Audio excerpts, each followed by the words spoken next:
हमारे चैनल को सब्सक्राइब करने के लिए लाल बटन को दबाएं और नए नए गानों को सबसे पहले सुनने के लिए घंटी को दबाएं।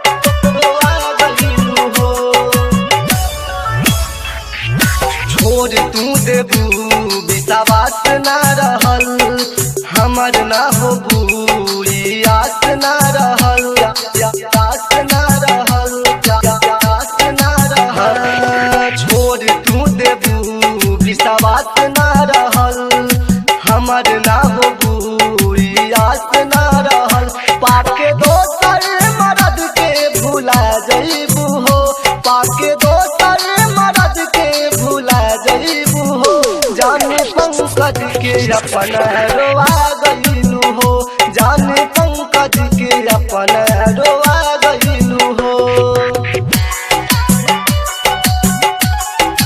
Radhe digital recording studio Deoria. जाने पंकज के अपन रोआ गइलू हो।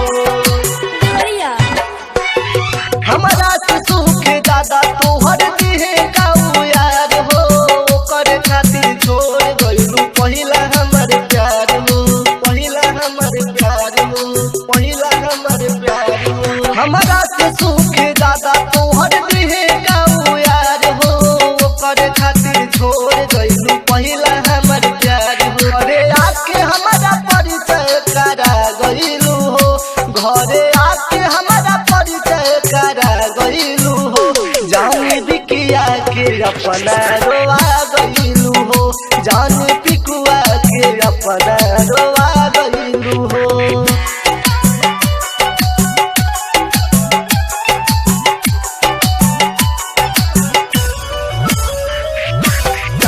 जान पंकज के अपना रोआ गइलू हो। कितना के बचावल घरे आगे तू लगइबू छोड़ी पिया जहिया बोल के कर लगे जइबू के कर लगे जइबू के कर लगे जइबू। कितना के बचावल घरे आगे तू लगइबू छोड़ी पिया जहिया बोल के कर लगे जइबू। हमर जान कतहु प्यार दिहल न पैलू हो हमर जान कतहु प्यार दिहल न पैलू हो जाने कृष्णा के अपना भुला गइलू हो जाने संदीप के अपना भुला गइलू हो।